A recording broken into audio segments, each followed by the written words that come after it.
नमस्कार दोस्तों, कुसुम हिंदी क्लासेस में आप सबका स्वागत है। तो मैं उम्मीद करती हूँ आप सभी स्वस्थ होंगे, अपनी पढ़ाई जारी रख रहे होंगे। तो चलिए, इससे पहले हमारा राम काव्य तक हो चुका था, अब हम कृष्ण काव्य स्टार्ट कर रहे हैं। तो पहला क्वेश्चन है हमारा, वल्लभाचार्य जिस संप्रदाय के आचार्य हैं उस संप्रदाय के प्रवर्तक हैं। तो देखिए ऑप्शन, देखिए ए ऑप्शन है हमारा रुद्र, बी ऑप्शन है ब्रह्मा, सी ऑप्शन है सनकादि, डी ऑप्शन है श्री। तो वल्लभाचार्य हमारे रुद्र संप्रदाय के आचार्य हैं। इसमें क्या पूछा गया? आचार्य। तो वल्लभाचार्य हैं जो रुद्र संप्रदाय के आचार्य हैं।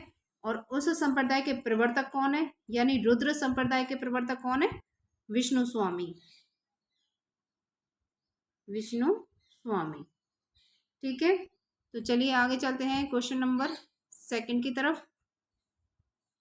और इनका एक चीज और याद रख लेना, इनका जो दार्शनिक मत है वो है शुद्धाद्वैतवाद, ठीक है।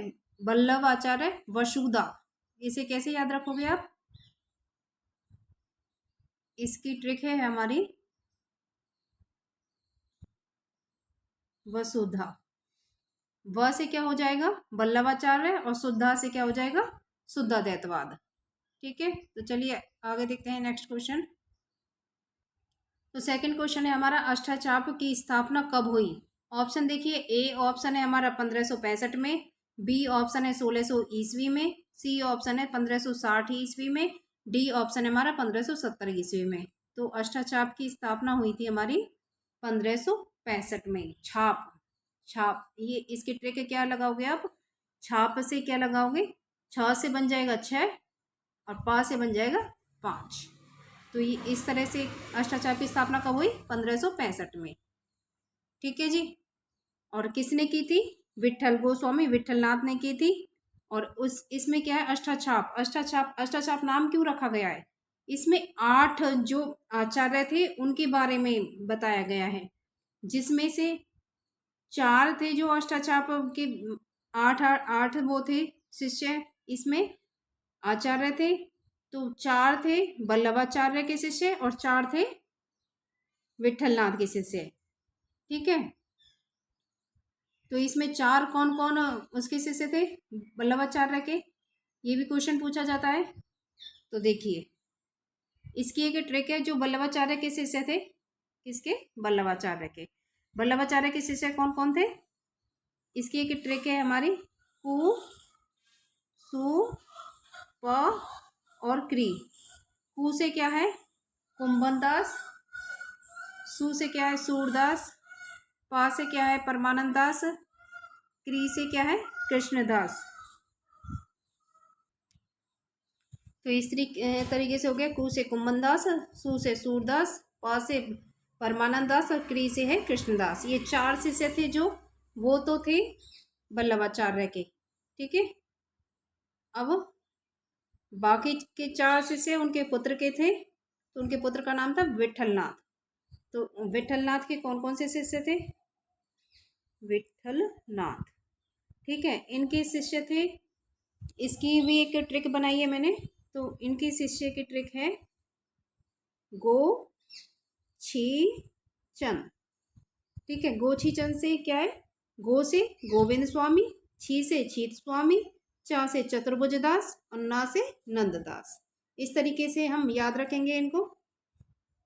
तो चलिए आगे बढ़ते हैं नेक्स्ट क्वेश्चन की तरफ। तीसरा क्वेश्चन है हमारा, प्रस्तुत पंक्तियों के रचयिता हैं। प्रेम निकेतन श्री वनहि आई गोवर्धन धाम, लइयो शरण चित चाही के जुगल स्वरूप ललाम। ऑप्शन देखिए, ए ऑप्शन है हमारा नंददास, बी ऑप्शन है पद्माकर, सी ऑप्शन है रहीम और डी ऑप्शन है हमारा रसखान। तो आप सबको पता ही होगा कि प्रेम का कवि कौन था? रसखान। तो इसे हम कैसे याद रखेंगे? रसखान प्रेम निकेतन सिरबनी आई गोवर्धन धाम, ठीक है। तो रसखान प्रेम के कवि माने जाते हैं, उनको कृष्ण से बहुत ज्यादा प्रेम था, इसी सब संबंधित इन्होंने अपनी रचनाएं लिखी हैं। तो रसखान प्रेम निकेतन, इतना याद रख लेना तो आपको याद आ जाएगा ये पंक्ति। तो चलिए देखते हैं नेक्स्ट क्वेश्चन। क्वेश्चन नंबर 4 देखिए, भक्ति काल की कृष्ण भक्ति काव्य परंपरा में नहीं है, मतलब इनमें से कौन सा कवि नहीं है उसमें। ए ऑप्शन है हमारा सूरदास, बी ऑप्शन है परमानंद दास, सी ऑप्शन है सुंदरदास और डी ऑप्शन है हमारा नंददास। तो इसमें कौन सा नहीं है। सबसे पहले हमें क्वेश्चन को ध्यान से पढ़ना है कि इसमें पूछा क्या गया है, नहीं है। लास्ट में अक्सर कंफ्यूज हो जाते हैं बच्चे, पूरा क्वेश्चन नहीं पढ़ देते हैं और आंसर दे देते हैं। ठीक है, तो इसका ऑप्शन है हमारा सी, सुंदरदास। तो सुंदरदास क्या है, संत काव्य परंपरा के कवि हैं। ठीक है, सी ऑप्शन हमारा सही है। तो चलिए देखते हैं आगे।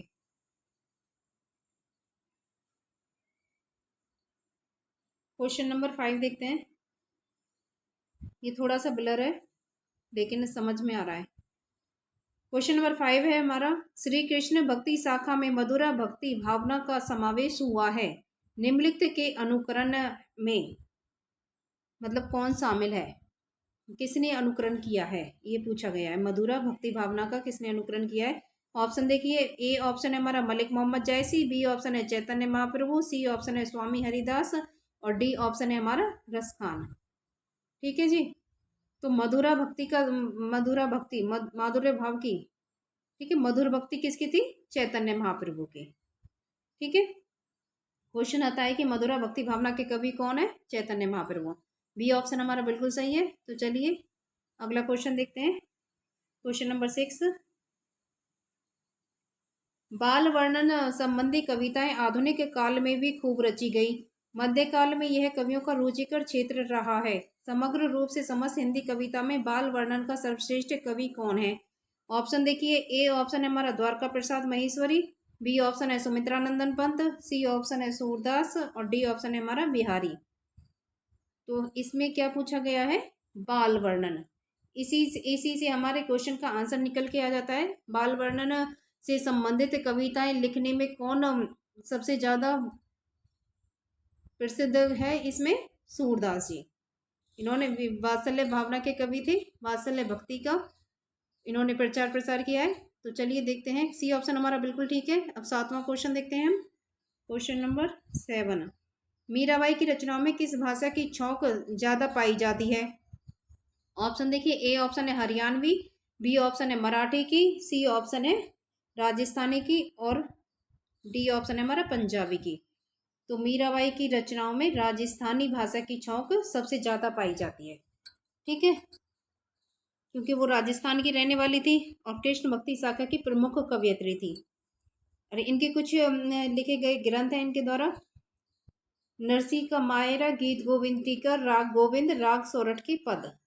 ठीक है, इनको आप याद रखोगे, इनमें से भी पूछा जा सकता है। तो चलिए आगे चलते हैं नेक्स्ट क्वेश्चन की तरफ। क्वेश्चन नंबर 8,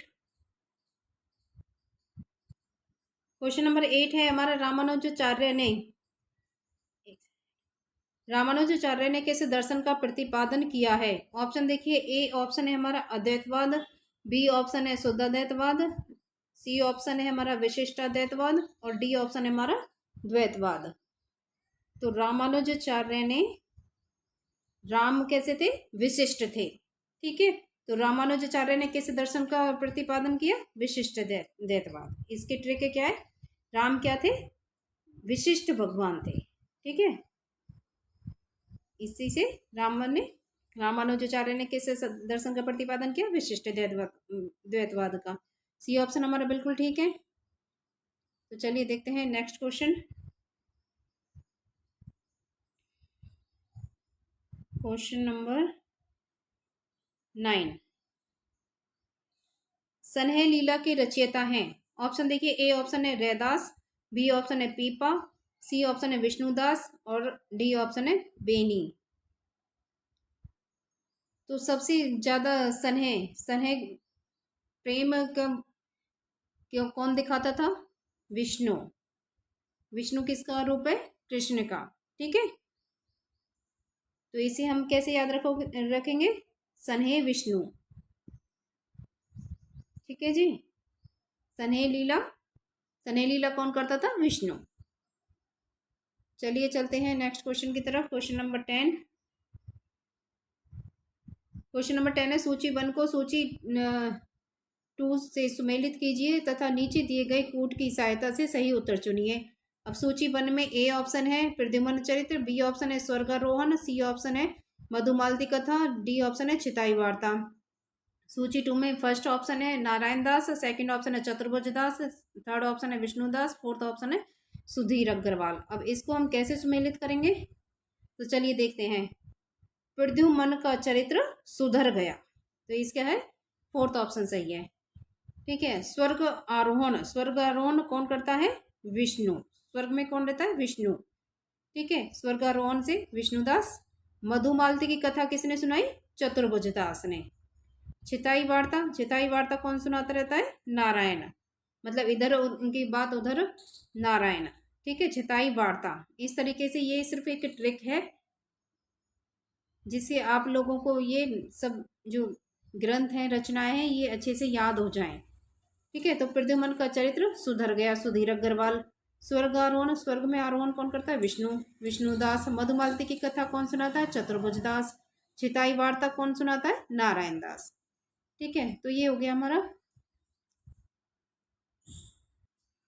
तो चलिए अगला क्वेश्चन देखते हैं।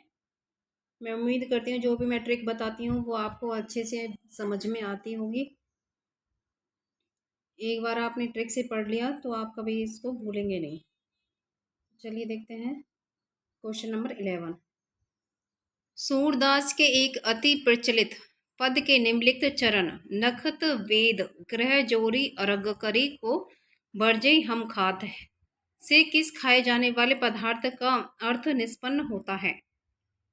ऑप्शन देखिए, ए ऑप्शन है हमारा अमृत, बी ऑप्शन है खीर, सी ऑप्शन है विष और डी ऑप्शन है कल्प वृक्ष का फल। तो इसका है हमारा सी ऑप्शन बिल्कुल ठीक है, विष। अब विष कैसे है तो वो देख लीजिए। सूरदास के प्रचलित जो ये पद है इसके अनुसार एक खाए जाने वाले पदार्थ विष का अर्थ पता चलता है। कैसे, क्योंकि इसमें 27 नक्षत्र होते हैं। नखत मत का मतलब क्या है, नक्षत्र। तो 27 है नक्षत्र, वेद है 4। ठीक है, और ग्रह, ग्रह कितने, 9। तो ये टोटल कितने हो गए, ये हो गए 40। अब इसको 2 से हम डिवाइड करेंगे तो ये हो जाएगा 20। हिंदी में हम इसको 20 बोलेंगे लेकिन इसका अर्थ क्या निकाला गया है, विष। ठीक है, इस तरीके से इस क्वेश्चन का आंसर विष आया है। तो चलिए देखते हैं next question, question number 12।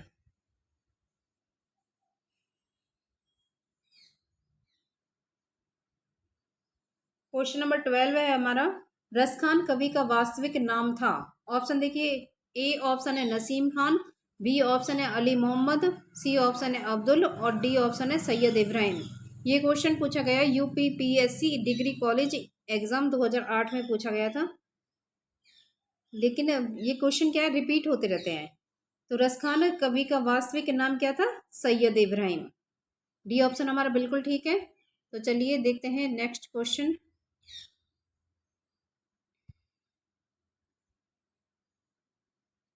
Question number 13 देखिए।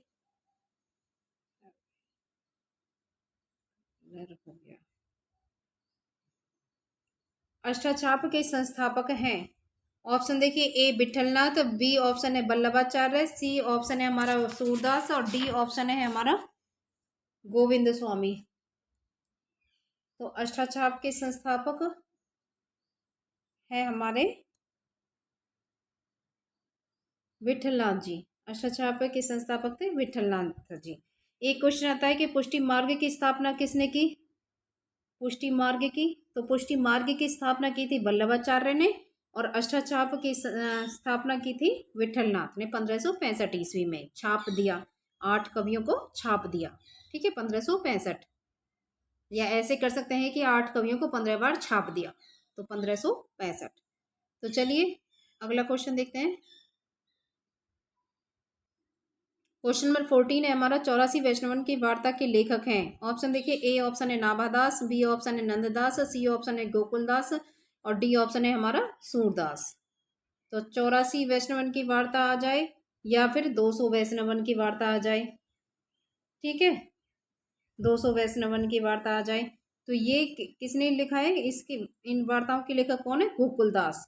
कहीं कहीं गोकुलदास लिखा नजर आएगा आपको और कहीं कहीं गोकुलनाथ। ठीक है, तो इनमें से कोई भी आ जाए, गोकुल अवश्य रहेगा। तो सी ऑप्शन हमारा बिल्कुल ठीक है। तो चलिए देखते हैं नेक्स्ट क्वेश्चन, क्वेश्चन नंबर 15 देखिए। हाँ, एक और इम्पोर्टेंट चीज है, ये भी देख लीजिए एक बार। 84 वैष्णवन की वार्ता है जो इसमें आचार्य वल्लभाचार्य के शिष्यों का वर्णन किया गया है, और 200 वैष्णवन की वार्ता है इसमें विठलनाथ के शिष्यों का जीवन परिचय है। ठीक है, 84 में वल्लभाचार्य के और 252 वैष्णवन की वार्ता में विठलनाथ के शिष्यों का जीवन चरित्र का वर्णन है। तो चलिए देखते हैं नेक्स्ट क्वेश्चन, क्वेश्चन नंबर 15। 84 वैष्णव की वार्ता का संबंध किस संप्रदाय से है? ऑप्शन देखिए, ए ऑप्शन है सखी संप्रदाय, बी ऑप्शन है रामानुज संप्रदाय, सी ऑप्शन है श्री संप्रदाय और डी ऑप्शन है हमारा वल्लभ संप्रदाय। तो इसका है हमारा वल्लभ संप्रदाय। ठीक है, 84 वैष्णव की वार्ता का संबंध किससे? वल्लभ संप्रदाय से। तो चलिए देखते हैं next question, question number 16। Mirabai के गुरु कौन थे? ऑप्शन देखिए, ए ऑप्शन है सूरदास, बी ऑप्शन है रैदास, सी ऑप्शन है मलुकदास, मूलकदास नहीं है, मलुकदास है ये, और डी ऑप्शन है हमारा कबीरदास। तो मीराबाई के गुरु थे रैदास जी। ठीक है, बी ऑप्शन हमारा बिल्कुल ठीक है। तो चलिए देखते हैं नेक्स्ट क्वेश्चन। तो मीराबाई का जन्म कहाँ हुआ था? 1516 में हुआ था और मृत्यु हुई थी 1546 में। इनका जन्म हुआ था मृदा के समीप कुड़की में राठौर वंशी परिवार में हुआ था। पिता का नाम था रतन सिंह। ठीक है, क्वेश्चन नंबर 16। अब है हमारा क्वेश्चन नंबर 17। क्वेश्चन नंबर 17 है, उर में माखन चोर गड़े, अब कैसे हो निकसत नहीं, ऊदो तिरछो है जू अड़े। ये पंक्तियां किस कवि की हैं? ऑप्शन देखिए, ए ऑप्शन है सूरदास, बी ऑप्शन है तुलसीदास, सी ऑप्शन है मीराबाई और डी ऑप्शन है कबीर। तो अब किसके उर में माखन चोर गड़ा हुआ है? सूरदास के। किसके? सूरदास के। सूरदास के उर में माखन चोर गड़े। सूरदास के उर का क्या होता है? हृदय। तो कृष्ण के बहुत बड़े क्या थे वो? कृष्ण का सबसे ज्यादा वर्णन, कृष्ण के बाल लीलाओं का वर्णन सबसे ज्यादा सूरदास ने किया है। ठीक है, इसलिए इनकी भक्ति किस प्रकार की? वात्सल्य भाव की। तो चलिए देखते हैं next question, question number 18। Surdas से किस रस का कौना कौना झांक आए हैं? ऑप्शन देखिए, ए ऑप्शन है शांत, बी ऑप्शन है करुण, सी ऑप्शन है मैत्री और डी ऑप्शन है वात्सल्य। तो सूरदास किस रस का? वात्सल्य रस का कौना कौना झांक आए थे। वात्सल्य रस कहाँ होता है? जहां भी बाल लीलाओं का वर्णन होता है, बच्चों से संबंधित जो प्रेम होता है, वहां पर वात्सल्य रस होता है। तो चलिए देखते हैं नेक्स्ट क्वेश्चन, क्वेश्चन नंबर 19। निम्न में से कौन विठलनाथ का शिष्य था? ऑप्शन देखिए, ए ऑप्शन है हमारा सूरदास, बी ऑप्शन है चतुर्भुज दास, सी ऑप्शन है परमानंद दास, डी ऑप्शन है हमारा कृष्णदास। तो इसकी हमने एक ट्रिक बताई थी अभी। जो वल्लभाचार्य के शिष्य थे, वल्लभाचार्य के शिष्य की ट्रिक क्या थी? कु सु प क्री। ठीक है, कु से कुंभन दास, सु से सूरदास, प से परमानंद दास और क्री से कृष्णदास। और विठलनाथ के शिष्यों की ट्रिक थी, विठल के इनकी थी गो छी चन। गो छी चन। गो से गोविंद स्वामी, छी से छीत स्वामी और च से चतुर्भुज दास। तो बी ऑप्शन हमारा बिल्कुल ठीक है। तो चलिए देखते हैं नेक्स्ट क्वेश्चन, क्वेश्चन नंबर 20। भिरमर गीत प्रसंग का मूल स्रोत है? ऑप्शन देखिए, ए ऑप्शन है श्रीमद् भागवत का पंचम स्कंद, बी ऑप्शन है श्रीमद् भागवत का दसम स्कंद, सी ऑप्शन है श्रीमद् भागवत का तृतीय स्कंद, डी ऑप्शन है श्रीमद् भागवत का नवम स्कंद।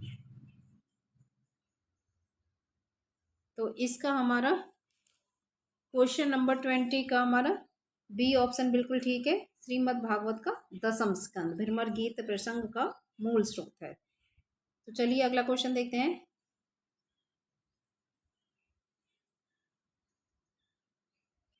क्वेश्चन नंबर 21 है हमारा, सूरदास कौन सी धारा के प्रतिनिधि कवि हैं? ऑप्शन देखिए, ए ऑप्शन है कृष्ण काव्य धारा, बी ऑप्शन है राम काव्य धारा, सी ऑप्शन है संत काव्य धारा, डी ऑप्शन है सूफी काव्य धारा। तो सूरदास है हमारे कृष्ण भक्ति काव्य धारा के। ए ऑप्शन हमारा बिल्कुल ठीक है। तो चलिए देखते हैं नेक्स्ट क्वेश्चन, क्वेश्चन नंबर 22। रास पंचदाई किस छंद में लिखी गई? ऑप्शन देखिए, ए ऑप्शन है इंद्रवज्र, बी ऑप्शन है उपेंद्र वज्र, सी ऑप्शन है रोला और डी ऑप्शन है हमारा मालिनी।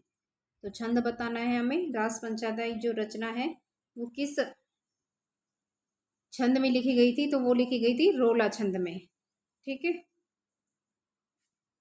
सी ऑप्शन बिल्कुल ठीक है। ये बहुत इंपॉर्टेंट क्वेश्चन है, कई बार पूछा जा चुका है। और एक और इम्पोर्टेंट बात है इसके बारे में कि रास पंचदाई को हिंदी का गीत गोविंद किसने कहा है? तो वो कहा है वियोगी हरि ने। ठीक है, इसको भी आप याद रखोगे। तो चलिए देखते हैं next question, question number 23। Surdas किसके शिष्य थे? ऑप्शन देखिए, A option Vallabhacharya, B option है गोकुलनाथ, सी ऑप्शन है विठलनाथ और डी ऑप्शन है हमारा नावादास। तो अब तक आपको ट्रिक याद हो गई होगी। तो सूरदास किसके शिष्य थे? वल्लभाचार्य के, कोसो पकड़ी। ठीक है, तो चलिए देखते हैं नेक्स्ट क्वेश्चन। ए ऑप्शन हमारा सही है।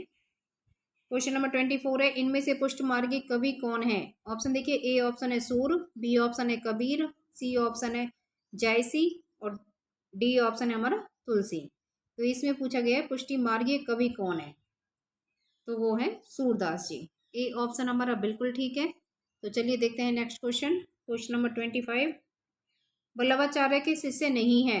ऑप्शन देखिए, ए ऑप्शन है कुम्भन दास, बी ऑप्शन है चतुर्भुज दास, सी ऑप्शन है सूरदास और डी ऑप्शन है परमानंद दास। ऐसे में ट्रिक काम आती है जब इस तरह के क्वेश्चन आते हैं।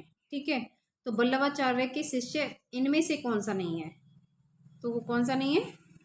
चतुर्भुज दास। क्योंकि वल्लभाचार्य के शिष्य की ट्रिक क्या थी हमारी? कु सु प क्री। ठीक है, तो चलिए देखते हैं नेक्स्ट क्वेश्चन, क्वेश्चन नंबर 26। साहित्य लहरी के रचनाकार हैं। ऑप्शन देखिए, ए ऑप्शन है हमारा तुलसीदास, बी ऑप्शन है सूरदास, सी ऑप्शन है कृष्णदास, डी ऑप्शन है सुंदरदास। तो साहित्य लहरी के रचनाकार हैं हमारे सूरदास जी। ठीक है, तो सूरदास का जन्म हुआ था 1478 में,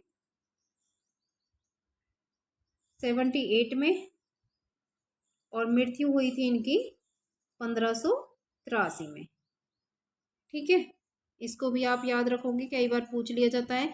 इनकी 3 इंपॉर्टेंट रचनाएं थी, महत्वपूर्ण रचनाएं थी, सूरसागर, सूरसारावली और साहित्य लहरी। तो सूरसागर है जो, सूरसागर भागवत महापुराण के 10वें स्कंद का उपजीव्य ग्रंथ है। और सूरसारावली क्या है? सूरसारावली की रचना संसार को होलिका रूपक मान करके गई है। अगर क्वेश्चन आता है कि सूरदास की ऐसी कौन सी रचना है जो संसार को होलिका रूपक मान कर की गई है, तो वो कौन सी है? सूरसारावली। अब है साहित्य लहरी। साहित्य लहरी में अलंकार और नायिका भेदों के उदाहरण प्रस्तुत करने वाले 118 दृष्टिकूट पद हैं। अगर क्वेश्चन आता है कि सूरदास द्वारा रचित साहित्य लहरी में कितने दृष्टिकूट पद हैं, तो कितने हैं? 118। ठीक है, तो चलिए देखते हैं नेक्स्ट क्वेश्चन। तो साहित्य लहरी की रचनाकार कौन है? सूरदास जी। बी ऑप्शन हमारा सही है। तो चलिए आगे बढ़ते हैं क्वेश्चन नंबर 27 की तरफ। क्वेश्चन नंबर 27, दृष्टिकूट पदों की रचना किस कवि ने की? ऑप्शन देखिए, ए ऑप्शन है कबीरदास, बी ऑप्शन है सूरदास, सी ऑप्शन है तुलसीदास और डी ऑप्शन है हमारा रहीम। तो दृष्टिकूट पदों की रचना किसने की थी? सूरदास जी ने। और कितने दृष्टिकूट पद थे उसमें? 118। ठीक है जी, बी ऑप्शन हमारा सही है। तो चलिए देखते हैं नेक्स्ट क्वेश्चन, क्वेश्चन नंबर 28 देखिए, निम्नलिखित में से अष्टाचाप के कवि नहीं है। ऑप्शन देखिए, ए ऑप्शन है हमारा सूरदास, बी ऑप्शन है मलुकदास, सी ऑप्शन है नंददास और डी ऑप्शन है हमारा छीत स्वामी। अब इसमें देखना है कि हमें अष्टाचाप का कवि इनमें से कौन सा नहीं था। तो देखिए अष्टाचाप का कवि नहीं था मलुकदास। सूरदास तो वल्लभाचार्य का शिष्य है और नंददास और शीत स्वामी किसके, विठलनाथ के। ठीक है, तो बी ऑप्शन हमारा बिल्कुल ठीक है। तो चलिए देखते हैं next question, question number 29। Vallabhacharya का वेदांत सूत्र पर लिखा प्रसिद्ध ग्रंथ है। ऑप्शन देखिए, ए ऑप्शन है हमारा पुष्टि मार्ग रहस्य, बी ऑप्शन है आनंद भाष्य, सी ऑप्शन है अनुभाष्य, डी ऑप्शन है सृष्टि भाष्य, सृष्टि हास्य। ठीक है, तो क्वेश्चन नंबर 29 का हमारा है सी ऑप्शन बिल्कुल ठीक है, अनुभाष्य। वेदांत सूत्र पर लिखा प्रसिद्ध ग्रंथ कौन सा है, अनुभाष्य। किसका है, वल्लभाचार्य का। तो चलिए आगे देखते हैं नेक्स्ट क्वेश्चन, क्वेश्चन नंबर 30। निम्नलिखित काव्य कृतियों में किसकी रचयिता मीराबाई नहीं है। ऑप्शन देखिए, ए ऑप्शन है गीत गोविंद टीका, बी ऑप्शन है प्रेम तत्व निरूपण, सी ऑप्शन है राग गोविंद, डी ऑप्शन है नरसिंह जी का मायरा। तो इसमें से मीराबाई की रचना कौन सी नहीं है, प्रेम तत्व निरूपण। बी ऑप्शन हमारा बिल्कुल ठीक है। तो प्रेम तत्व निरूपण, अब क्वेश्चन आता है कि प्रेम तत्व निरूपण किसकी रचना है, तो ये है कृष्णदास की। किसकी है, कृष्णदास, कृष्ण का प्रेम। ठीक है, तो अब हम अगला क्वेश्चन देखते हैं, क्वेश्चन नंबर 31। क्वेश्चन नंबर 31 है हमारा अष्टाचाप के कवि नहीं है। ऑप्शन देखिए, ए ऑप्शन है रैदास, बी ऑप्शन है कृष्णदास, सी ऑप्शन है परमानंद दास, डी ऑप्शन है हमारा नंददास। तो इसमें से अष्टाचाप का कवि कौन सा नहीं है, रैदास। ए ऑप्शन हमारा बिल्कुल ठीक है। अष्टाचाप मतलब 8 कवि, ए ऑप्शन सही है। तो चलिए आगे बढ़ते हैं हम क्वेश्चन नंबर 32 की तरफ। क्वेश्चन नंबर 32 है हमारा अष्टाचाप के कवि हैं। अब क्या पूछा गया है, कवि हैं। ए ऑप्शन है स्वामी हरिदास, बी ऑप्शन है हित हरिवंश, सी ऑप्शन है प्रियादास और डी ऑप्शन है हमारा कुंभन दास।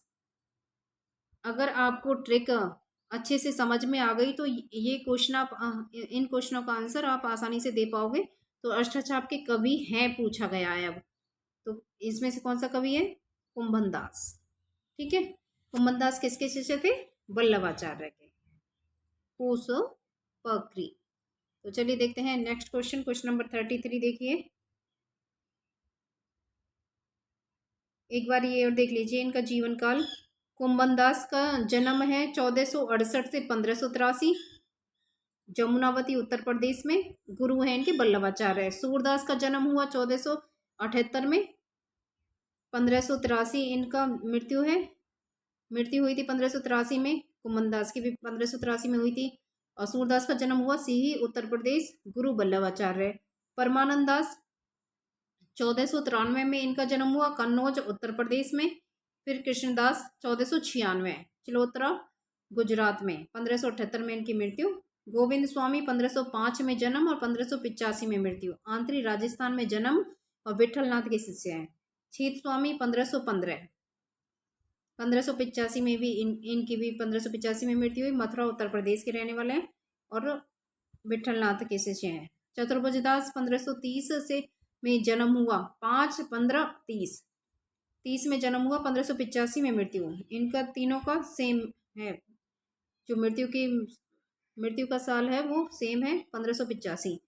तो चतुर्भुज दास जमुनावती उत्तर प्रदेश के रहने वाले थे, विठलनाथ के शिष्य थे। आनंद दास 1533 में जन्म और 1583 में मृत्यु, रामपुर उत्तर प्रदेश। ठीक है, तो इनको आप याद रखना, कई बार क्रम से भी आ जाता है क्वेश्चन। तो चलिए देखते हैं नेक्स्ट क्वेश्चन, क्वेश्चन नंबर 33। देखो क्रम से आ गया। जन्म के आधार पर इन कवियों का सही अनुक्रम क्या है। ऑप्शन देखिए, ए ऑप्शन है सूरदास, सूरदास, परमानंद दास, कृष्णदास, कुंभन दास, बी ऑप्शन है कुंभन दास, सूरदास, परमानंद दास, कृष्णदास, सी ऑप्शन है परमानंद दास, कृष्णदास, कुंभन दास, सूरदास, डी ऑप्शन है कृष्णदास, कुंभन दास, सूरदास, परमानंद दास। तो अभी हमने पढ़ा था इनके जन्म और मृत्यु काल पढ़ा था। तो इसमें सबसे पहले हमने किसके पढ़ा था, सबसे पहले जन्म किसका हुआ था, कुंभन दास का। बी ऑप्शन इसमें हमारा सही है, कुंभन दास का जन्म हुआ था 1468 में। ठीक है, फिर उसके बाद सूरदास जी आए 1478 में, 10 साल बाद। फिर आए परमानंद दास 1493 में। फिर आए कृष्णदास 1496 में, इसके 3 साल बाद। ठीक है, तो बी ऑप्शन हमारा बिल्कुल ठीक है। तो चलिए देखते हैं नेक्स्ट क्वेश्चन। क्वेश्चन नंबर 34, निम्नलिखित में से कौन अष्टछाप के कवि नहीं है? ऑप्शन देखिए, ए ऑप्शन है सूरदास, बी ऑप्शन है कुंभन दास, सी ऑप्शन है नंददास और डी ऑप्शन है सुंदरदास। तो इसमें कौन सा अष्टछाप का कवि नहीं है? तो वो है सुंदरदास। सुंदरदास संत काव्य परंपरा के कवि थे। ठीक है, तो डी ऑप्शन हमारा सही है। तो चलिए आगे देखते हैं क्वेश्चन नंबर 35, साहित्य लहरी की विषय वस्तु क्या है? ऑप्शन देखिए, ए ऑप्शन है नायिका भेद, बी ऑप्शन है अवतार लीला, सी ऑप्शन है निर्गुण का खंडन और डी ऑप्शन है हमारा नीति। तो साहित्य लहरी की विषय वस्तु क्या है? नायिका भेद। और किसकी है साहित्य लहरी रचना? किसकी है? सूरदास जी की। ठीक है, इसमें नायिका भेद के बारे में बताया गया है। तो आज की क्लास में हमने कृष्ण काव्य से संबंधित 35 important question, most important question किए हैं। तो आप इस क्लास को पूरा देखना, तभी आपको ये ट्रिक जो भी मैंने बताई है वो आपको अच्छे से समझ में आएंगी और आप अपने से आंसर दे पाओगे। तो अपनी तैयारी लगातार करते रहिए, तभी आपको सफलता मिलेगी। तो चलिए आज की क्लास हम यहीं पर समाप्त करते हैं, मिलते हैं अगली क्लास में। धन्यवाद।